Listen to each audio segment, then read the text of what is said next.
Hi friends, welcome to my channel. ഇന്ന് നമുക്ക് ഒരു വെഡ്ഡിങ് ബാസ്ക്കറ്റ് ഡെക്കറേറ്റ് ചെയ്യുന്നത് അതെങ്ങനെയാണെന്ന് നോക്കാം. അതിനായിട്ട് ഞാനിത് ഓൾറെഡി ഡെക്കറേറ്റ് ചെയ്തതാണ്. എൻ്റെ ബ്രദറിന് മാര്യേജിന് വേണ്ടിയിട്ട് ഞാൻ ചെയ്ത് വെച്ചതാണ്. അതെങ്ങനെയാണ് ചെയ്തതെന്നാണ് ഞാൻ കാണിക്കാൻ പോകുന്നത്.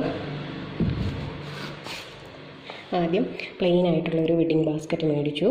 പ്ലെയിൻ ആയിട്ടുള്ള ബാസ്ക്കറ്റ് മേടിച്ചിട്ട് ഇതിൻ്റെ ഈ ഹാൻഡിൽ എല്ലാം ഗോൾഡൻ കളർ ലേസ് കൊണ്ട് ഇത് കവർ ചെയ്തു. ആദ്യം ഈ ഭാഗം ഗോൾഡൻ കളർ ലേസ് കൊണ്ട് കവർ ചെയ്തു. അത് കഴിഞ്ഞിട്ട് നമ്മൾ ഈ ഹെയർ ബാൻഡിലൊക്കെ ഫിക്സ് ചെയ്യുന്ന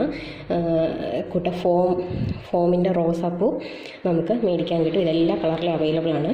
ഇതിങ്ങനെ മേടിച്ചിട്ട് ഇത് അതിന് മുകളിലായിട്ട് ഇങ്ങനെ റൗണ്ട് ചെയ്ത് ചുറ്റി കൊടുത്തു കഴിഞ്ഞിട്ട് പിന്നെ ചെയ്തിരിക്കുന്നത്, ഞാൻ ഒരു മെറൂൺ കളറ് സാറ്റിൻ ക്ലോത്ത് മേടിച്ചു.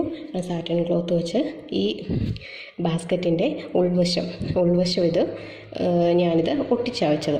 ഈ ഒരു ഷേപ്പിൽ അളവെടുത്ത് മുറിച്ചിട്ട് ഇത് ഇത്ര ഭാഗം ഒട്ടിച്ചു വെച്ചു. ഫാബ്രിക് ഗ്ലൂ കൊണ്ട് തന്നെ ഒട്ടിച്ചു വെച്ചു.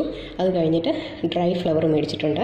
ഈ ഡ്രൈ ഫ്ലവർ ഇതെല്ലാം നമുക്ക് ക്രാഫ്റ്റ് ഷോപ്പിൽ നമുക്ക് മേടിക്കാൻ അവൈലബിൾ ആണ്. ഈ ക്രാഫ്റ്റ് ഷോപ്പിൽ നിന്ന് ഇങ്ങനത്തെ ഡ്രൈ ഫ്ലവർ മേടിച്ചിട്ട് ഈ ഡ്രൈ ഫ്ലവർ ഇതിൻ്റെ ഓരോ സൈഡിലായിട്ട് കൊടുത്തിട്ടുണ്ട് റൗണ്ടായിട്ട്.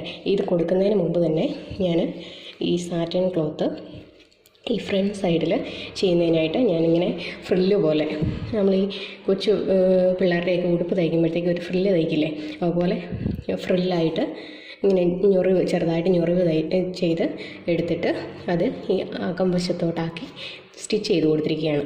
അങ്ങനെ ഇതൊരു നല്ല ഞൊറിവായിട്ട് ഫുൾ റൗണ്ടിൽ കൊടുത്തു.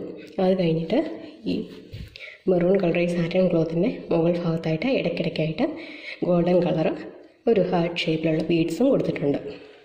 അതുപോലെ തന്നെ എന്നിട്ട് ഇതിന് ഉള്ളിൽ വെക്കാൻ വേണ്ടിയിട്ട് ഒരു ചെറിയൊരു പിൻ ഉണ്ടാക്കിയതാണ്.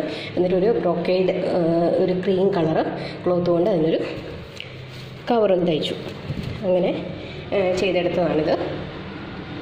അപ്പോൾ നിങ്ങൾക്ക് ഈ വീഡിയോ ഇഷ്ടപ്പെട്ടിട്ടുണ്ടെങ്കിൽ ലൈക്ക് ചെയ്യുക, ഷെയർ ചെയ്യുക, സബ്സ്ക്രൈബ് ചെയ്യുക. Thank you so much.